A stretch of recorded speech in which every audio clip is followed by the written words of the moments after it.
ไปพร้อมกันเวลา9 โมงเราก็จะเริ่มเพียรทำพิธีจุดเทียนบูชาไหว้พระโยงขันธ์ 5แล้วก็สมาทานศีลรับศีลแล้วมีการสวดมนต์แปลนะญาติโยมสวดมนต์แปลเดินจงกรมเจริญสมาธิภาวนาพอถึง11 โมงเราก็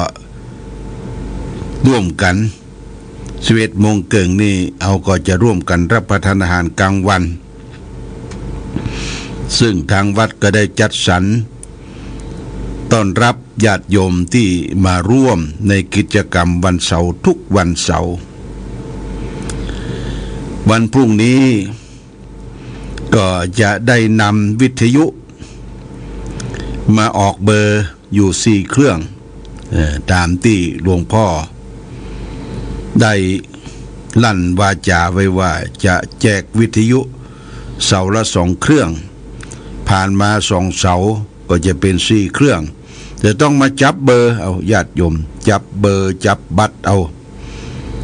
ใครโชคดีก็ได้ไปถ้าได้ไปแล้วเนี่ยก็บ่มีสิทธิ์ที่จะได้ต่อไปละนะมันมีสิทธิ์ที่จะได้ต่อไปเพราะเราได้แล้วคนได้ก็จะได้อาศัยฟังธรรมะเปิดฟังธรรมะสถานีวิทยุชุมชนคณะสงฆ์อำเภอฝางตลอดถึงขึ้นสีขาวต่าง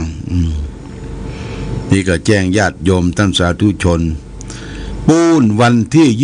25นะญาติโยมวันที่25วันเสาร์ที่25ที่วัดบรรพตสถิตอำเภอเวียงเหนือหลังจังหวัดลำปาง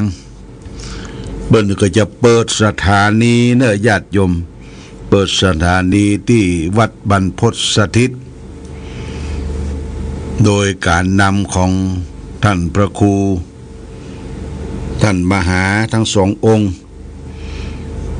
ที่เป็นตัวตั้งตัวตีก็คือท่านมหาสมชาติเปิ้นจะแจกวิทยุแต่ละสะสมไว้จากผู้มีจิตศรัทธาครูบาอาจารย์ต่างๆหลวงพ่อก็จะเอาไปหอมเปิ้น5 เครื่องเนอะ5 เครื่องที่วัดบรรพตสถิตแล้วก็จะไปร่วมกิจกรรมในวันนั้นโดยเปิ้นจะมีการสะเก้าดำหัวครูบาอาจารย์นักจัดรายการขึ้นสีขาวณที่วัดบรรพตสถิตพี่น้องศรัทธาญาติโยมจะไปก็เกียมเนื้อเกียมตัวกันเนอะเกียมเนื้อวันเสาร์ที่25พุ่นก่อนข้าหำลายเสาเนี่ยก็เกาะกลุ่มรุมลากันไปสะเก้าดำหัวผู้เฒ่าผู้แก่ตลอดถึงคณะสงฆ์ที่จะได้จัดรายการว่าเราได้ยินได้ฟังตอบแทนพระคุณของแต่ละองค์แต่ละท่านโดยการสะเก้าดำหัวภัยมีผลหมากหลากไม้ของกินของใจเครื่องครัวแห้งน้ำข้าวมิ้นส้มปล่อยก็ปากันไปเพื่อจะมีเปาะนะญาติโยมเป็นเปาะเอาไปใส่แต่ละเปาะละเปาะแล้วก็เปิ้นจะนำน้ำข้าวมิ้นส้มปล่อยไผบ่มีอย่างไปก็เอาปัจจัยนั่นญาติโยมปัจจัยไปให้ไปหอมกันเปิ้นก็จะถวายสะเก้าดำหัวเป็นค่าน้ำค่าไฟฟ้าค่าเดินทางของครูบาอาจารย์พระเจ้าประสงค์ที่จะไปร่วมประชุมจุ่มนุมกันเป็นวันเปิดสถานีของวัดบรรพตสถิตอำเภอเมืองจังหวัดลำปางอำเภอเมืองจังหวัดลำปางเนาะเขาก็ไปร่วมกันวันนี้วันที่3ญาติโยมวันที่4ที่5หยุด2 วันวันที่6ก็หยุดเนอะเป็นวันจักรีวันจักรีเป็นวันทหารวันชาติวันจักรีเนี่ยพระบรมจักรีวงศ์ตั้งแต่พระพุทธยอดฟ้าจุฬาโลกมาถึงรัชกาลที่10 ปกครองโดยระบอบ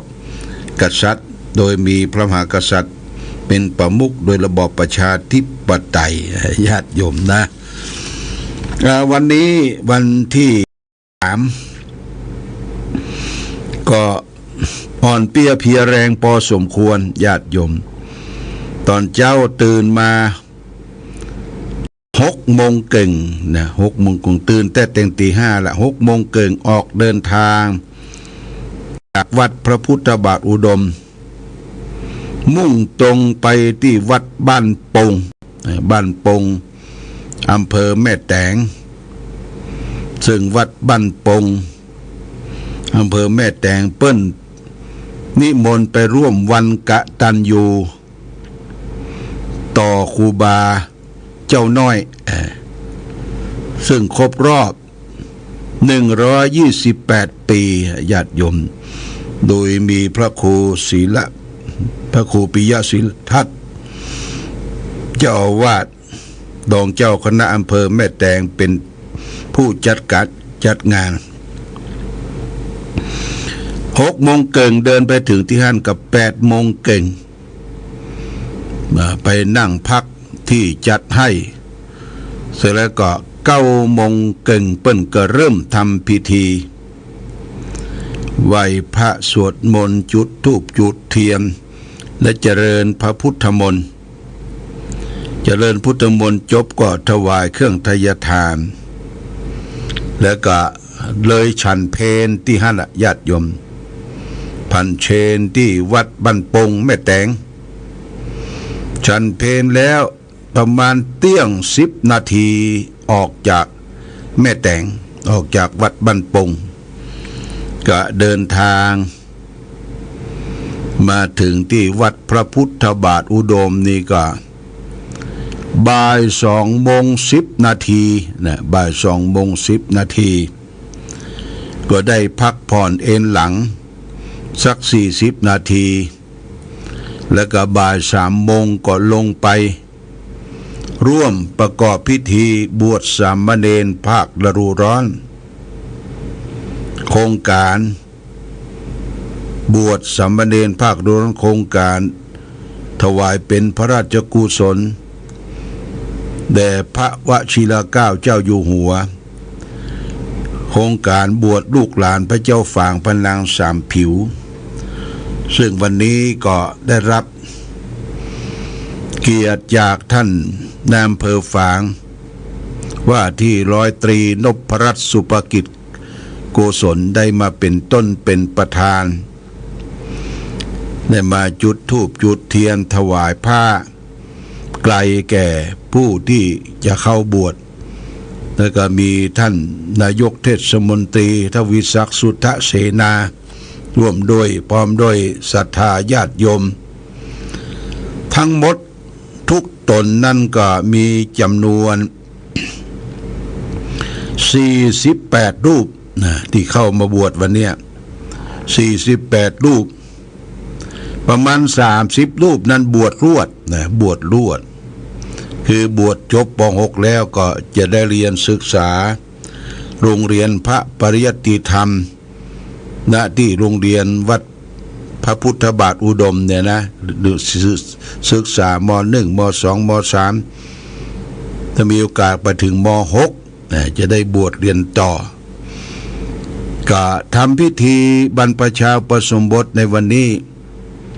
ก็โดยคณะสงฆ์ก็มีหลวงพ่อท่านเจ้าคุณพระราชกิติสุนทรที่ปรึกษาเจ้าคณะภาค7ได้มาร่วมได้อาราธนานิมนต์หลวงพ่อพระครูอดุลธรรมโสภิตที่ปรึกษาเจ้าคณะอำเภอฝางและเจ้าคณะตำบลเขต 1 เขต 2 เขต 3ครูบาอาจารย์โรงเรียนวัดพระบาทอุดมได้ร่วมกันจัดงานพร้อมโดยผู้ปกครองพ่อแม่ของเด็กๆเยาวชนก็บวชแล้วก็เสร็จสัตว์เรียบร้อยดีก็ตะกี้เนี่ยประมาณสัก8 โมงเก่งก็เพิ่งเลิกปฐมนิเทศคณะ พระพี่เลี้ยงก็นำพาสามเณรใหม่ขึ้นมาที่สำนักปฏิบัติธรรมวิหารพระเจ้าระแฆงก็ปฐมนิเทศอบรมอยู่ประมาณสัก30 นาทีนะญาติโยม30 นาทีอู้เรื่องอู้ราวการเข้ามาบวชแล้วก็ถามถิ่นเดิมที่มาจากไหนเป็นลูกเต้าเหล่าไผ่บอกว่าเป็นดาละอ่างประลองเนี่ย10 กว่ารูปเป็นลูกหลานพี่น้องไตใหญ่10 กว่ารูปแล้วก็เป็นลูกหลานของพี่น้องคนเมือง10 กว่ารูปญาติโยมทั้งหมดมี48แบ่งเป็น3จุ้ม3พวก3หมู่คณะก็เข้ามาบวชเป็นรอมเดียวกันเป็นศิษย์ของวัดพระบาทอุดมเดียวกันก็อบรมสอนกราบสอนไหว้สอนรู้จักตัวเองเพิ่งจบไปตะกี้นะญาติโยมนะจบไปทั้ง8 โมงเก่งหลวงพ่อก็เตรียมรู้เตรียมตัวเข้ามาในห้องส่งวันนี้ก็เรียกว่ายังไม่ได้พักผ่อนดีเตื้อญาติโยมนะพักผ่อน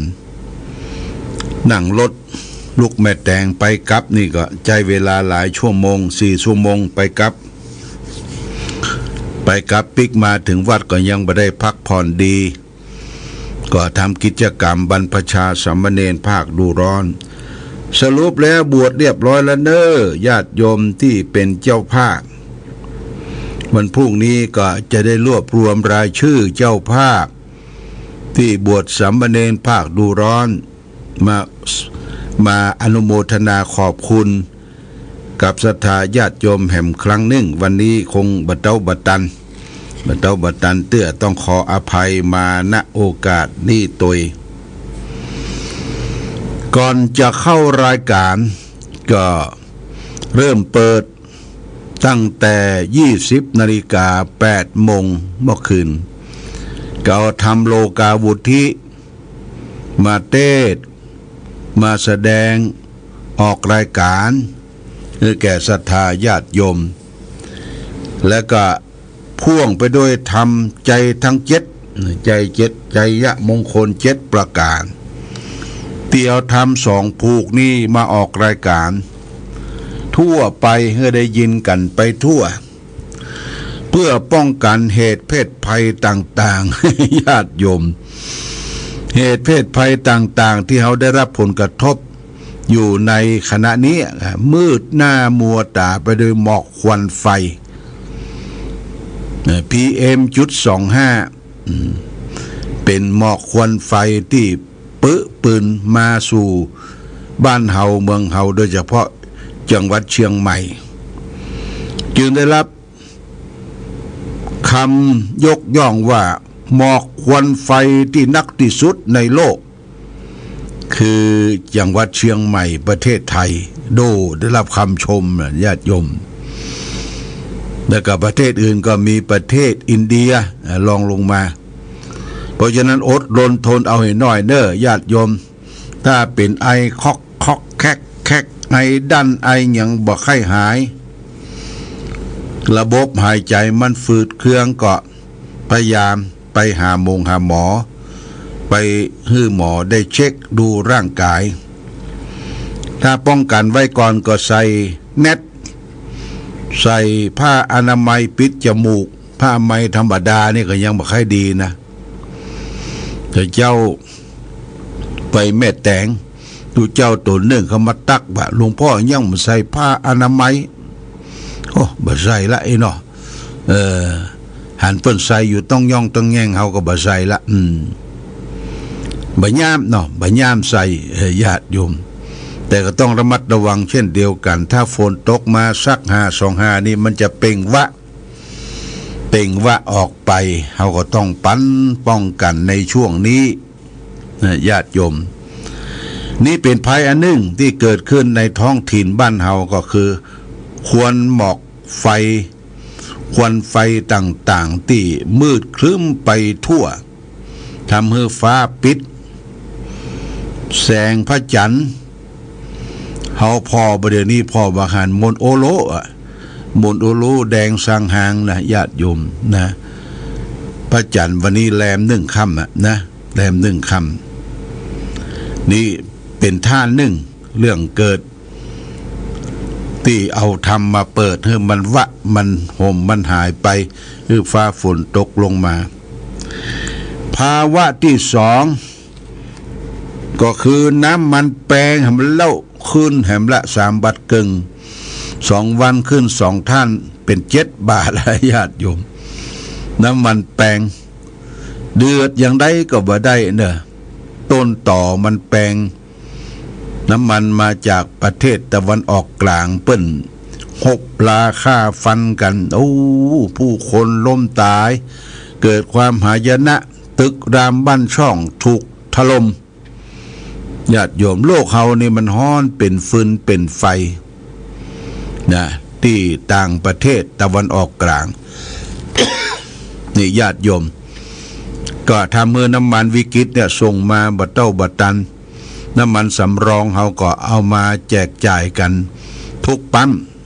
แต่ว่าวัน2 วันเนี่ยทุกปั๊มยังมีจ่ายอยู่เนอะยังมีเติมอยู่แต่ว่ามันจะแปลงไปหน่อยแปลงไปหน่อยเป็นเงี้ยมันแปลงก็จำเป็นได้เติมได้ใจญาติโยมมันถึงภาวะการที่เกิดขึ้นอย่างนี้แหละบ่จังเงี้ยจะได้เนาะเหมือนกับเปิ้นกับเฮาอยู่ด้วยกันก็ต้องเปิ่งปะอาศัยกันอันยังก็ต้องอดทนทนสู้ต่อไปญาติโยมนะอดทนทนสู้ต่อไปยิ้มต้อนรับทุกสิ่งทุกอย่างจะไปโกรธจะไปเกลียดจะมีโมโหโทโสเพื่อยอมรับสิ่งที่เกิดเป็นสภาวะการที่เกิดขึ้นในปัจจุบันเนี่ยนะปัจจุบันเนี่ยทางสังฆพระสงฆ์กลุ่มจัดรายการขึ้นสีขาวทุกกลุ่มทุกตนทุกองค์ก็คือกำลังใจเนี่ยกำลังใจแก่ญาติโยมเมื่อคืนที่แล้วนี่ก็หลวงพ่อดอยหลวงพ่อพระธาตุจอมพ่อพระครูปฏิภาณธรรมทินก็คือกำลังใจแก่ญาติโยมจาเอาใจเปิ้นมาใส่ใจตัวจาเรื่องบุญเรื่องศีลเรื่องทานเรื่องพระธาตุเก้าจอมของจังหวัดเชียงรายเปิ้นก็มีเหตุมีผลเพื่ออยู่เป็นกู้เป็นกินกับศรัทธาญาติโยมจะไปเครียดนะจะไปเครียดจะไปโมโหโทโสกับเรื่องบ่ใจเรื่องนะญาติโยมเฮามี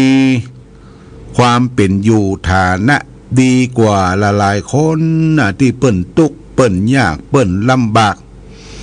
มีลูกหลายหาเจ้ากินค่ำผ้าผ่อนต้นสบายอันใดก็บ่กุ้มบ่ปอการบริโภคการกินการใช้บ่กุ้มบ่ปอเหมาะแรงเหมาะง่ายเปิ้นก็ยังมีใจสู้เน้อคือสู้ล้มลุกคุกคานแล้วก็ตื่นขึ้นมาต่อสู้ต่อไปญาติโยมจนกว่าเฮาจะชนะทุกสิ่งทุกอย่างได้เนี่ยวันพรุ่งนี้เฮาก็มาสร้างเกาะกำบังของจิตใจคืนวัดไหว้พระสวดมนต์จวนกันไปนะจวนกันไปไหว้พระสวดมนต์ที่วัดพระพุทธบาทอุดมสำนักปฏิบัติธรรมเปิดโอเพ่นกว้างแก่ทุกสถานะบอกว่าพี่น้องจะอยู่จอกใดแจงใดก็ไปร่วมกันไปบ่ไปได้มีอย่างติดไม่ติดมือไปพ่องญาติโยมนะพักไม่ใส่เครือลูกส้มของหวาน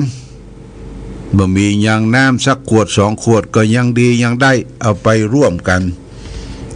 ไปกินไปทานเป็นการสร้างฐานะฝึกหัดทานรักษาศีลภาวนาญาติโยมไปร่วมกันแต่ทางวัดก็ทานทุกเสาร์นะทุกเสาร์ทานทุกเสาร์เป็นเจ้าภาพภัตตาหารเจ้าภาพกาแฟร้อนเลี้ยงญาติโยมท่านสาธุชนทั้งหลาย วันพุธวันที่สี่วันฮือวันที่ห้าวันที่หกนี่วันจักรี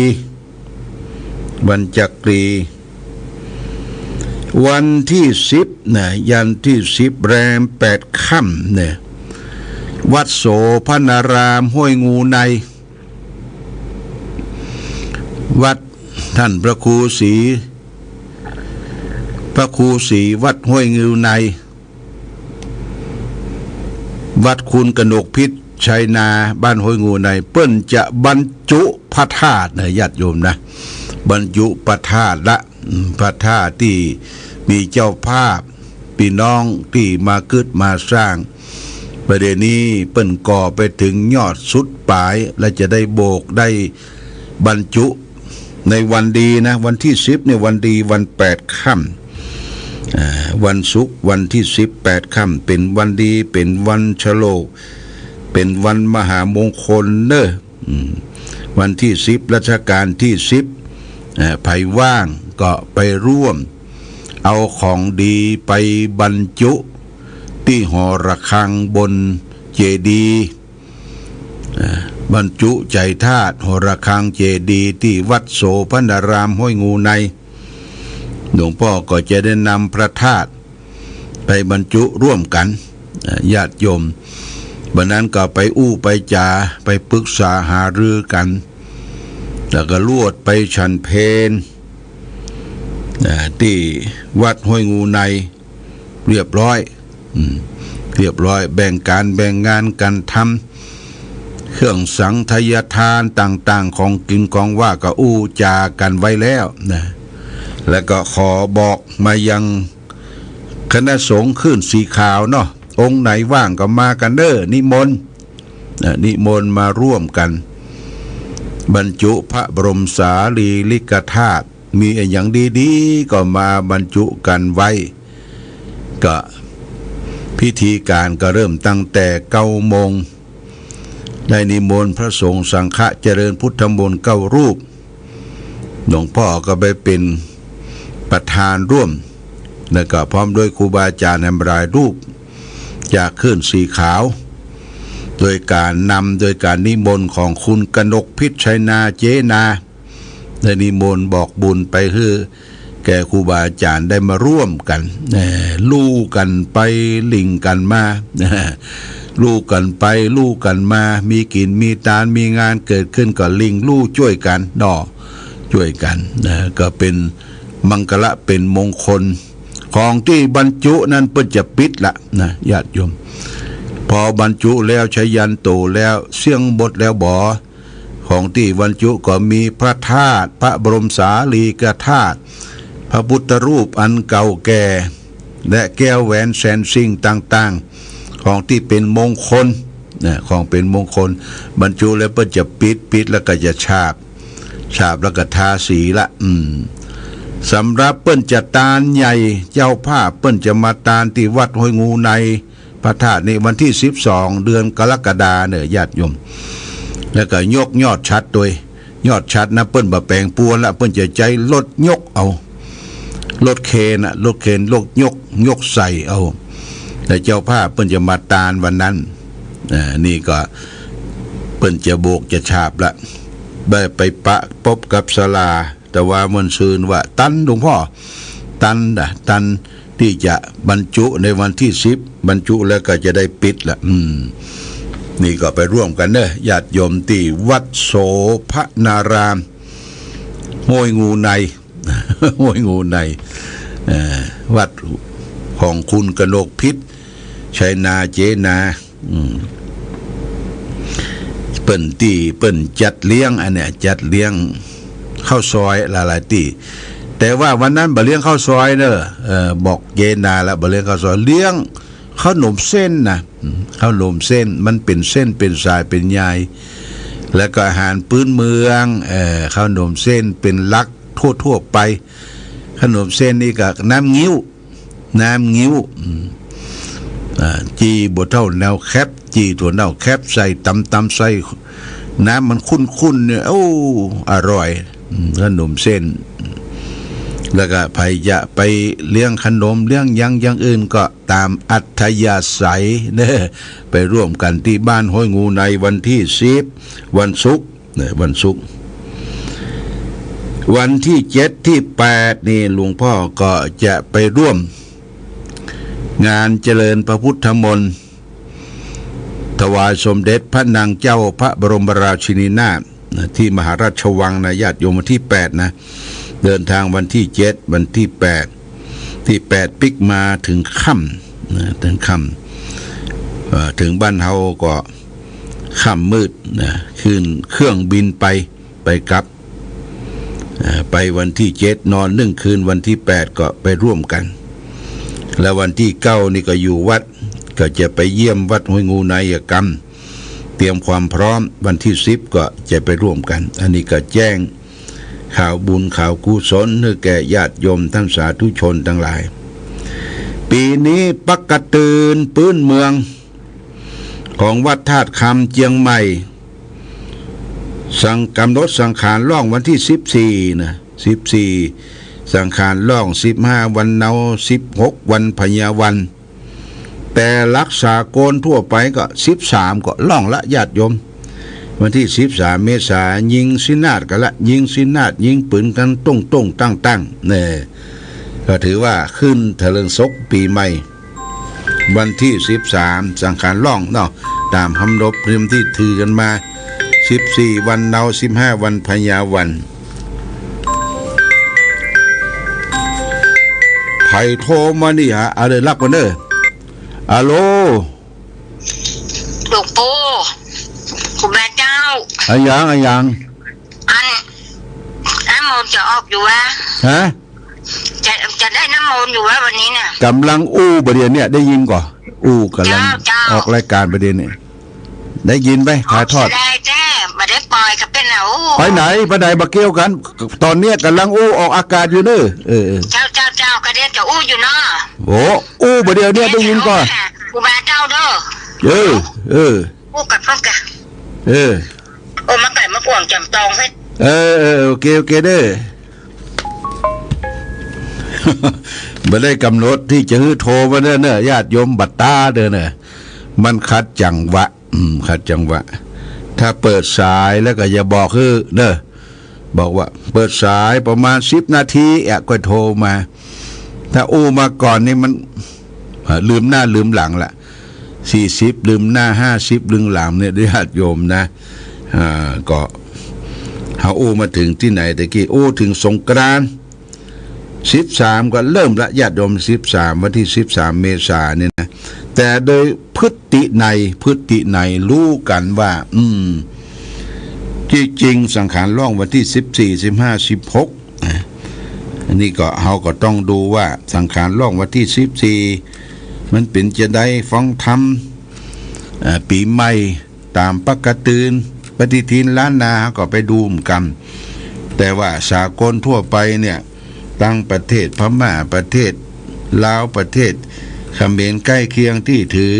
กันนี่ก็ถือว่า13นี่ล่องกันละเนาะอันนี้ก็ฝากไว้ถึงแก่ญาติโยมท่านสาธุชนทั้งหลายเอาละตอนนี้เวลา9 โมงเกิงก็จะแปลงน้ำมนต์ฝากไปให้ญาติโยมท่านสาธุชนทั้งหลายได้รับทราบรับฟังไผจะฟังก็เสาะหาคลื่นเอาเนอะคลื่นที่ต่อกันนะคลื่นที่ต่อกันทางฝั่งนี้กับ 88.50 เนอะฟังได้อำเภอฝางแม่อายชัยประการอันนี้ก็แจ้งญาติโยมท่านสาธุชนทั้งหลายรับทราบเอาละก่อนที่จะได้แปลงน้ำมนต์ก็จะได้อัญเชิญเทวบุตรเทวดามาคุ้มครองรักษาบ้านหอเฮือนเดือนดาวที่อยู่ที่กินที่อาศัยของสัตว์โยมอยู่ดีมีสุขเคี้ยวข้าจากพยันตรายทั้งหลายทั้งปวงมันแจ้งใสไว้ยะมืดครึ้มเนี่ยฟ้าฝนตกลงมาเนอะตามถูกต้องฟ้าฝนตกลงมาก็ความมืดครึ้มทั้งหลายทั้งปวงก็จะจางหายไปก็จะอาศัยหลักธรรมะคำสอนของพระสูตรต่างๆ มาสาธยายให้ท่านทั้งหลายได้รับทราบรับฟังเป็นลำดับต่อไปสักเกกาเมจารูเปกิลิสิคารตาเตจันตริเควิมาเนทิเปลาเตจักาเมตลวนาคาเนเคหาวัตุเมเขเตปุมมาธาตโยจตุโรกปาระราชายามราชาอินโตเวสุวรรณราชาริยเมตไตโยโพธิสัทธาวกาทโยอริยสาวกาจะปุถุชนะกัลยาจะสัมมาทิฏฐิเยวะพุทเทปัสสนาธัมเมปัสสนาสังฆเปัสสนาพุทเทสกลวาธัมเมสกลวาสังฆสกลวาอิโตทานะโตยาวะปรัมปราอิมัสสมิงสุจักวาเรสุเทวตานังมุนิลวจานังสาทะโวเมสุนันตุธรรมสวนาการโรอายัมภตันตาธรรมสวนาการโรอายัมภตันตาธรรมสวนาการโรอายัมภตันตานะโมตัสสะภะคะวะโตอะระหะโตสัมมาสัมพุทธัสสะนะโมตัสสะภะคะวะโตอะระหะโตสัมมาสัมพุทธัสสะนะโมตัสสะภะคะวะโตอะระหะโตสัมมาสัมพุทธัสสะโยสันนิสิโนวาระโพธิโมเลมัลลังสะเสนังสุติตังวิจัยยาสัมโพธิมากันจิอานันตญาโนโลกุตตโมตังปานามามิพุทธังเยจาพุทธาอาทิตาจาเยจาพุทธาอนาคาตาปัญจุปันนาจาเยพุทธาอังวันตามิสัปปตาอิติปิโสภะคะวะอะระหังสัมมาสัมพุทโธวิชาจารณะสัมปันโนสุขโตโลกวิโทอนุตตโรปุริสธัมมาสารติสัทธาเทวมนุสานังพุทโธภะคะวะติพุทธังชีวิตังยาวานิปานังสารนังคัจฉามินัตติเมสารนังอัญญังพุทโธเมสารนังวารังเอเตนะชัจจวัชเชนะหุนตุเมชัยยะมังการังอุตตมังเคงะวันเตงังปาทะปังสุงวารุตตมังพุทเทโยชาลิโตโทโสพุทโธคามาตุตังมังอัตถังกิโกอาริยปะโทชะนานังโมคัมปะเวสาญาอุชุจะมังโคธัมโมอายังสันติการโรปานิโยนิยานิโกตังปานามามิธัมมังเยจะธัมมาอาติตาจเยจะธัมมาอนาคาตาปัญจุปันนาจเยธัมมาอาหังวันตามิสัปปทาสวะคาโตภะคะวะตาธัมโมสันติติโกอาการิโกเอหิปัสสิโกโอปันนายิโกปัจจตังเวทิตาภูวิโยหิติธัมมังชีวิตังยาวานิปานังสารนังคัจฉามินัตถิเมสารนังอัญญังธัมโมเมสารนังวารังเอเตนะสัจจวัชเชนะ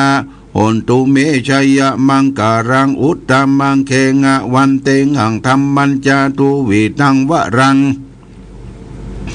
ธัมเมโยชาลิโตโทโสธัมโมคัมมาตุตังมังสังโฆวิสุทโธวรตะขินายโยสันตินทาริโยสัพพะปะระปะหิโนกุเนเกหิสมาธิปโตอนาสโวตังปานามามิสังฆังเยจะสังฆา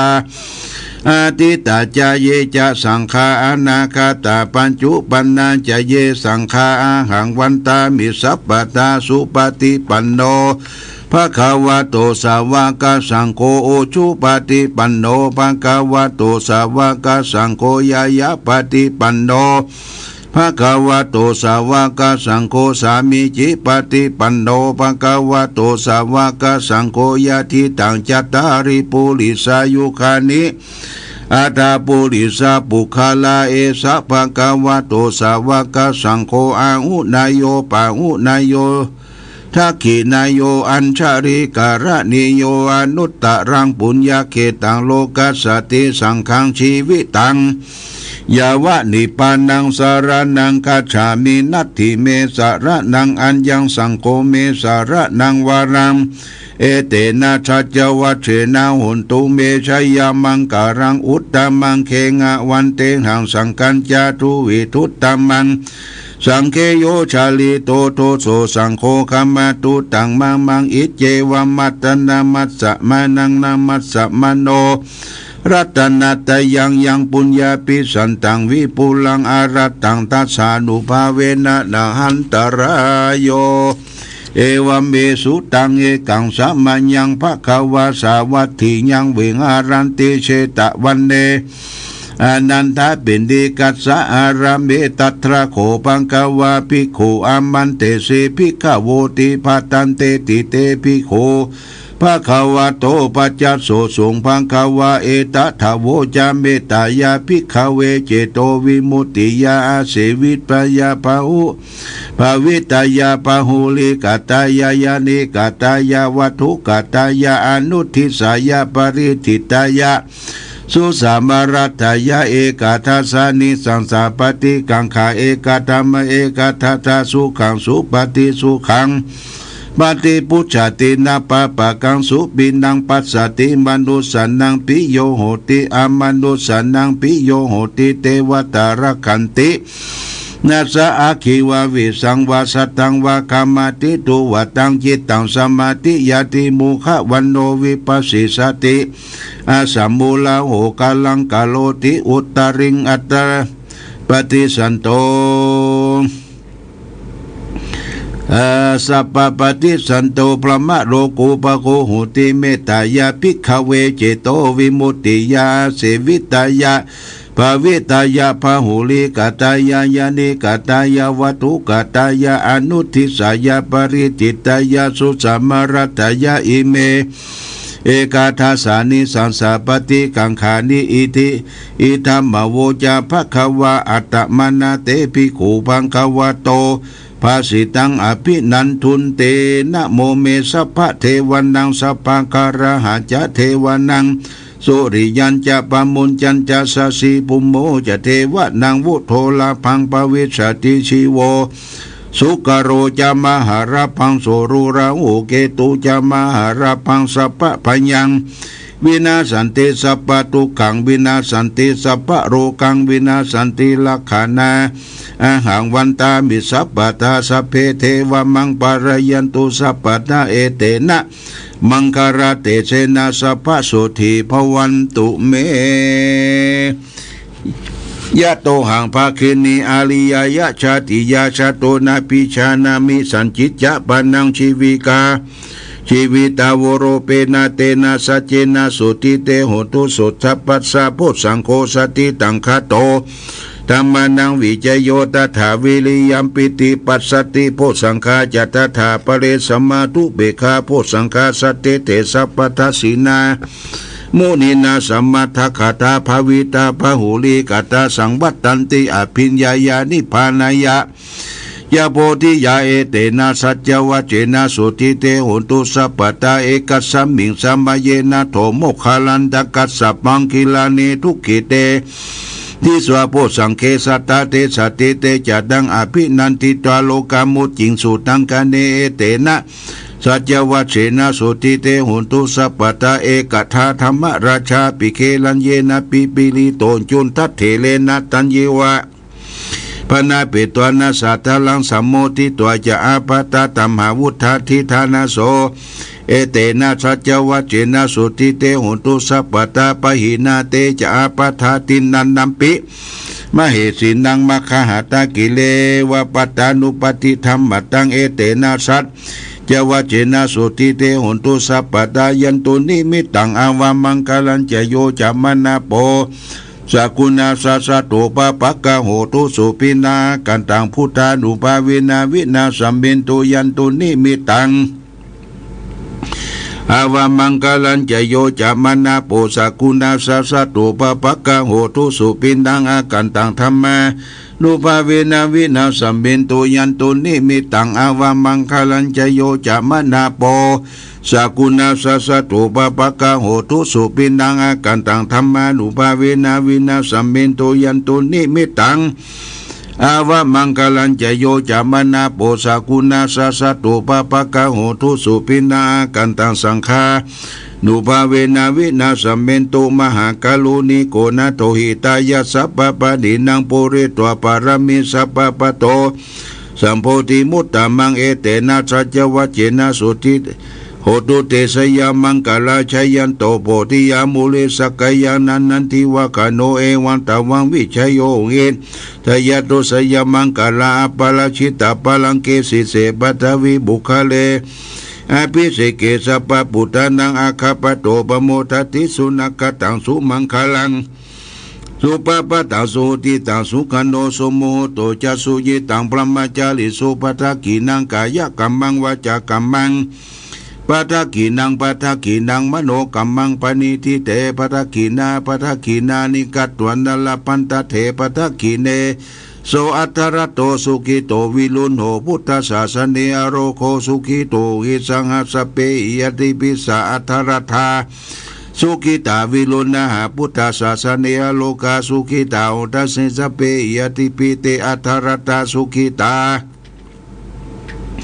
วิลุณหะพุทธศาสเนอโลกาสุขิตาอุตสหัสเปยติปินัตถิเมสารันังอัญญังพุทโธเมสารนังวารังเอเตนะชัจวัจเจนะอุนโตเตชยามังกลังนัตถิเมสารนังอัญญังธัมโมเมสารนังวารังเอเตนะชัจวัจเจนะอุนโตเตชยามังกลังนัตถิเม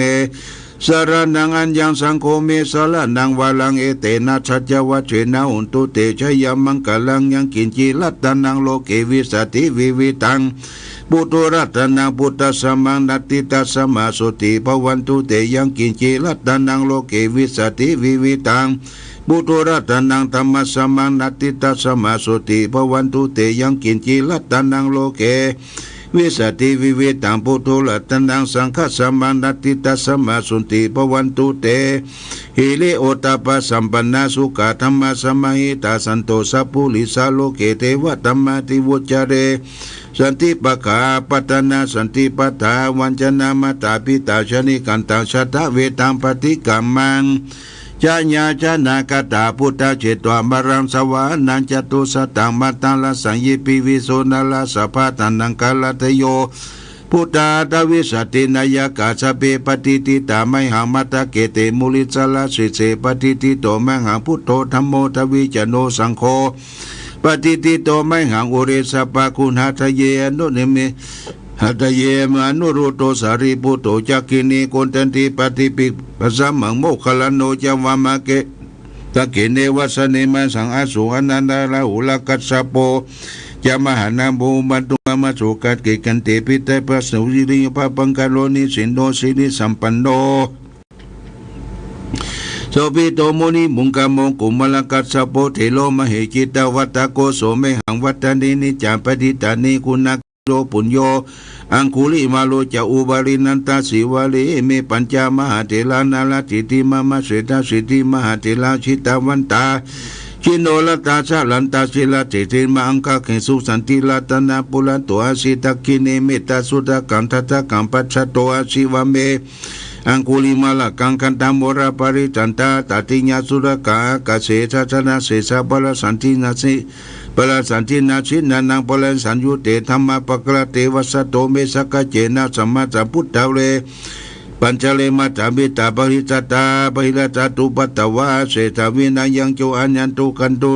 อนันตุกิตนาชินาปัญชลัมวิวิหานาตังมหิตะเลสัตตาปรินตุมังสเปเตมหาปุริสัสปายเจวเมกะโตรักสุรักขุปทานุภาวินาชิตุปัตตโวธรรมานุภาวินาทิลสังโฆสังฆานุภาวินาชิตันตรโยจรามิธรรมานุภาปริตุติชยปันตละปันตกถานิทิตาอาทิอุณาจาวิจโยธรรมโรเกอนุตตโลสัพพสัตตาติวเตปริวเจระจักกันเตอมนุสักินาปยเกเปเกนะเสเวเตปุเตอกัสสมะมรณะมุตโตตะเปโต กามจาริตังจาริตัสเสวานุภาเวนะหุนตุเทโวสุขิตาตาสุทัสสีลังสมาทายะธรรมสุจาริตังจาริตัสเสวานุภาเวนะหุนตุเทโวสุขิตาตาลิขิตังทิทิตังปุตตะลนาวจานังกลุงเปเลตังเทสนาทุตัวตัสสะอายุปวัตติสักกะตัวพุทธรัตนังสักกะตัวธรรมรัตนังสักกะตัวสังฆรัตนังอุสตังอุตตมังวรังหิตังเทวมนุสานังพุทธเตเสนาโสตินานาสันตุปัตตวาสเปทุกาสเปพยาสเปโลกาวุปัสสมินตุเตเพสัจจังเทวมนุสานังกตุกันติติตังละสังอัมพิลันลาวันเจวะสัพพยติวินาสันตุเอกตวิติจตุปัญจสัสสตตินันตถายวัตุขาวินาสันตุชีวิทานังทัตันตุเตชีวิตานันตตันสัตตายุวันนังสุขังพลังชีวิตานันอุภาเวนะอุตุเทโวสุขิตาตาชีวิตานันจโยทัตตาอุสตังอุตตมังวรังสลิตังทุกขานาเสติเพสัจจันทนามุตตมันตัสสมะกัลยากัลยังนิเตยังสัมปะยังปุญญานิปละโลกัสสมิปฏิตาโหติปนินาอิมินาชีวิตาทินาตุมากังกิงภวิจติติกายุกัสสตาโหตุสุขิตาโหตุสัพพตาโยโสทัตตาติสักกัจจังศิลวัติตุตาติตุนานาทนังวรังทัตวชีวิตานังมหาปรังเอวังมหิติกาเอสายติตังปุญญาสัมปตาตัสสมาธิลาปัสสังตันติปันติตากตะปุญญาตันติอติอุณาจาวิจโยนิธิโตอธิโลเกศิลาคุโนสัจจังโสจยุตยาเตนะสัจเจนะกหามิสัจจกริมุตลังอวัชิตัวธรรมพลังชลิตัวบุพเกสิเนสัจจะปรมาภราชาสัจจกิริยมหังสันติปะขาปัตนาสันติปตาวัญจนามาตาปินิจติกันทาชตเวตาปฏิกัมมัสหัสเจปเตมหังมหาปัจฉลิโตสิขีวัตสิโสลจากลิสานิเออุทากังปัตตวยถาสิขีสัจเจนะเมสมโมนะเอสาเมสัจจะปรมิเต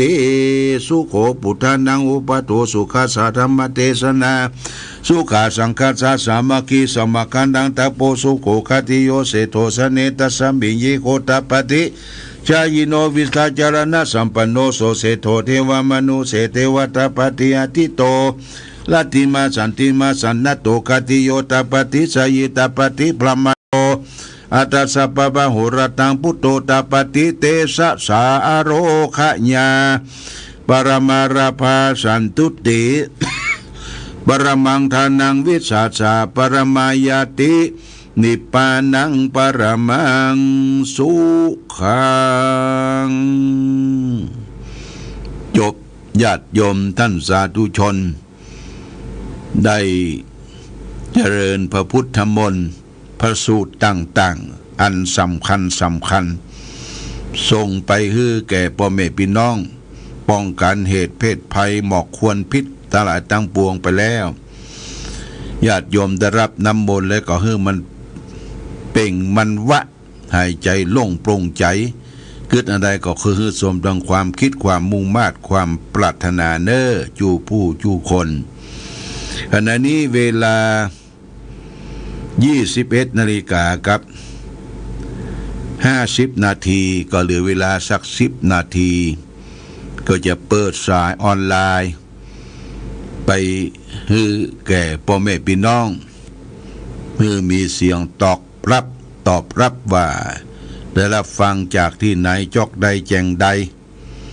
เพื่อจะได้รู้และประเมินการฟัง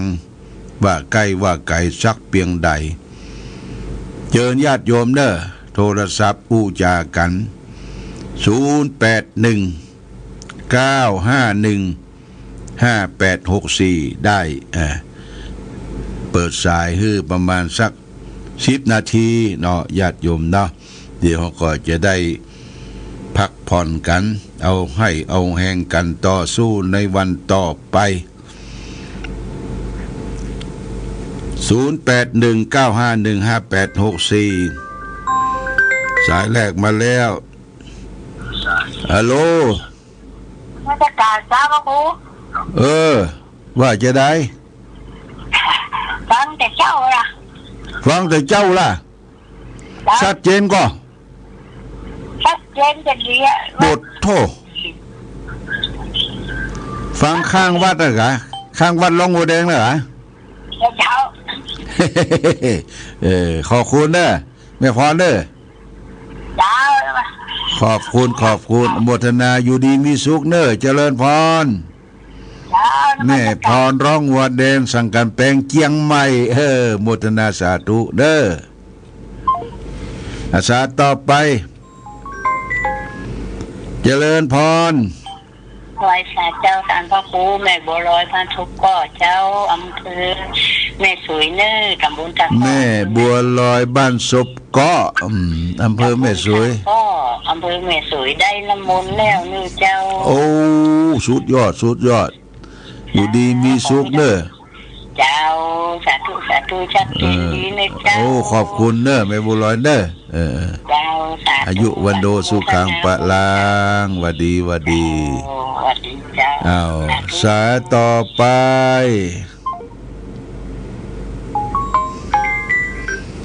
เจริญพร สาเจ้าหลวงพ่อ แม่สายทอง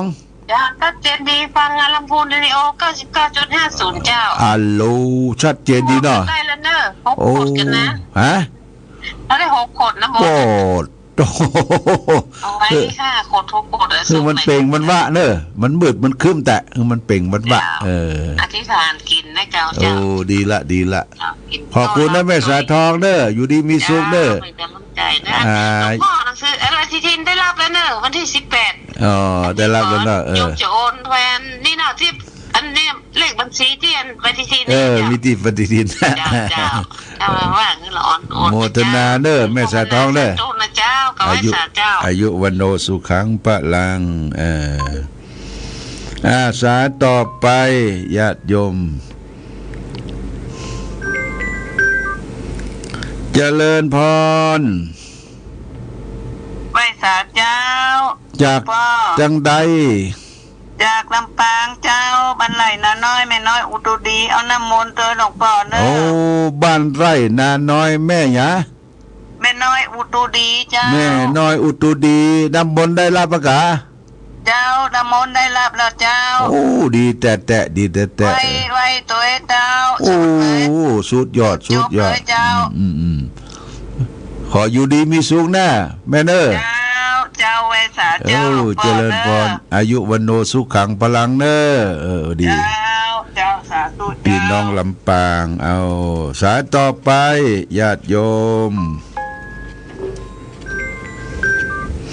เจริญพร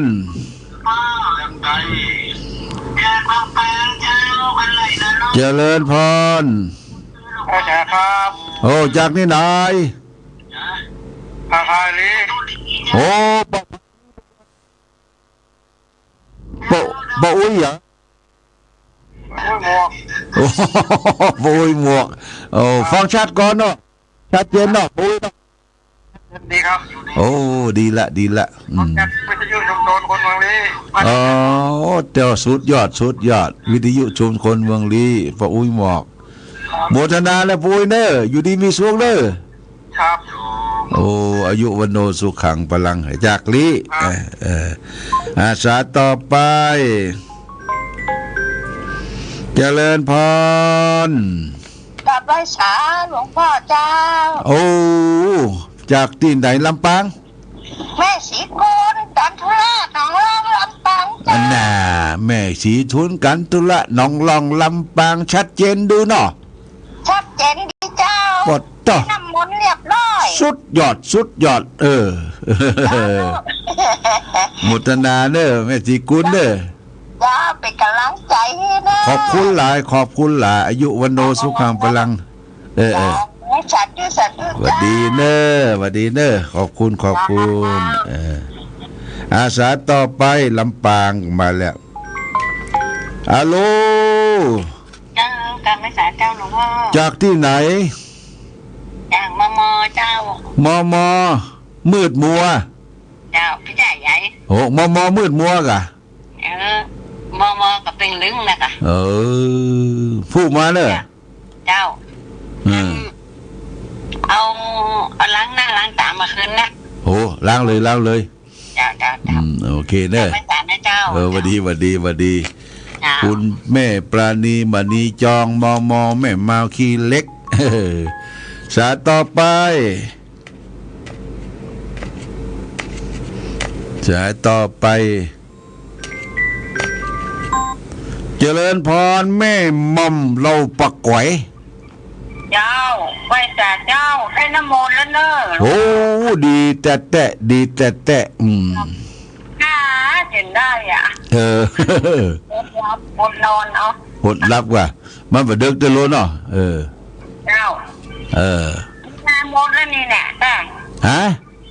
เวลาหมดแล้วค่ะหมดละเก็บหมดแล้วเด้อครั้งนาทีเดียวเด้อขอบคุณนะแม่มอมเด้อขอบคุณเด้อหมดพวกกูอีกขนาดเนาะโอ้อีกก็เจ้าก่อยไปสางมันพูกได้นะเจ้าก่อยไปสางมันพูกไปคืนเดียวมาได้ไปจะลูกบ้างก็คือมาแวะเน้อนี่วัดพระบาทอุดมเขาไปวันไหนจวนเขา